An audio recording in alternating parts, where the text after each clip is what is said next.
Hey everyone, welcome back to my channel. তোমরা সবাই কেমন আছো? আশা করছি তোমরা সবাই ভালো আছো। দেখতে পাচ্ছ আমরা দুজন রেডি হয়ে গেছি একটা জায়গায় যাব বলে। এই যে দেখতে পাচ্ছ বর টমটমের জন্য দাঁড়িয়ে আছে। আমরা তো টমটম বলি, তোমরা কে কী বলো অবশ্যই জানিও। আর দেখতে পাচ্ছ ভিডিওটা কিভাবে কাঁপছে, কারণ গাড়িতে টমটমে ছিলাম, এদিকে হয়তো টোটো বলে। এই যে দেখতে পাচ্ছ একেবারে পুরো ট্রেনে উঠেই ভিডিওটা স্টার্ট করলাম। এটা কি ট্রেন বলো তো? বন্দে ভারত ট্রেন। আর আমি এটাতে ফার্স্ট জার্নি করছি, আমার তো খুব ভালো লেগেছে, একদমই ফ্লাইটের ফিলিংস আসছিল। এই যে দেখতে পাচ্ছ আমরা দুজনে একসাথে তখন একসাথেই বসেছিলাম। তারপর সিটটা চেঞ্জ করতে হলো, কেন কি তোমাদের দাদাভাইয়ের সামনে সিট পড়েছে আর আমার পেছনে সিট পড়েছে। তার কিছুক্ষণ পর দিয়েছিল কিছু খাবার। এখানে ছিল চা, ছিল একটা চিড়ে ভাজা, ছিল আর ছিল একটা স্যান্ডউইচ, আর ছিল একটা চকলেট।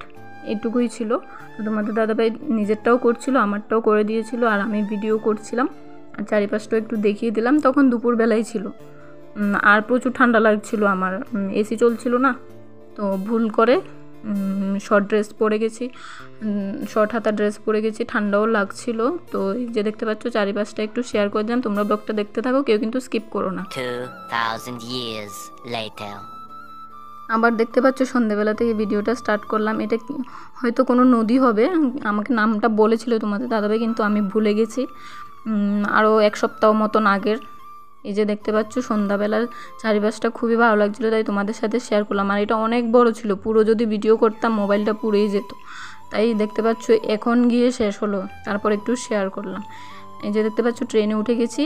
কেন যাচ্ছি বলো তো? সেটাই তো বলা হয়নি। আমি তো বিএড করছি, তাই বিএডের পরীক্ষা দিতে যাচ্ছি। এই যে দেখতে পাচ্ছ একেবারে রাতের ডিনার নিয়ে হাজির হলাম।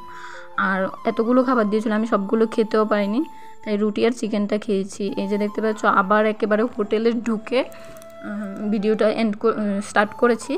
এই যে দেখতে পাচ্ছ হোটেলের রুমটা খুবই সুন্দর, শেয়ার করে দিলাম।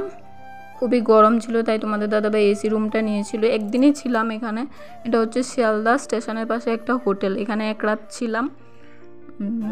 হোটেলটা একটু তোমাদের সাথে দেখিয়ে দিলাম, পুরোটা শেয়ার করে দিলাম। তোমাদের কেমন লাগলো কমেন্ট করে জানিও কিন্তু।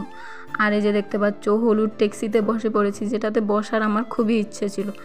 আর এটা হচ্ছে শিয়ালদা স্টেশন। এতটা ভিড় কি বলবো, ভিডিও কীভাবে করেছি শুধুমাত্র আমিই জানি। বড় টিকিট কাটছিল শিয়ালদা থেকে, লোকাল ট্রেন ধরে আমরা পৌঁছে গেলাম ব্যারাকপুর, যেখানে আমাদের স্যার হোটেল বুক করে দিয়েছে সবাইকে থাকার জন্য একসাথে। এই যে আমার বড় রিসেপশানে কথা বলছিল, আর আমরা না একটা ভুল করেছি, রেজিস্ট্রি সার্টিফিকেটটা নিয়ে যেতে মনে নেই, তো এখন তাই নিয়ে কথা হচ্ছিল। আর অবশেষে রুম পেলাম অনেকক্ষণ পর, প্রায় আধ ঘন্টা 1 ঘন্টা পর। আর আমার অবস্থা দেখো খুবই খারাপ, তবু ভিডিও করেছি তোমাদের জন্য। তোমাদের কেমন লাগলো কমেন্ট করে জানিও। দেখা হচ্ছে নেক্সট ব্লগে। টাটা সবাইকে, সবাই ভালো থেকো, সুস্থ থেকো, আর আমার পাশে থেকো। আর ভিডিওটা কেমন লেগেছে কমেন্ট করে জানিও কিন্তু।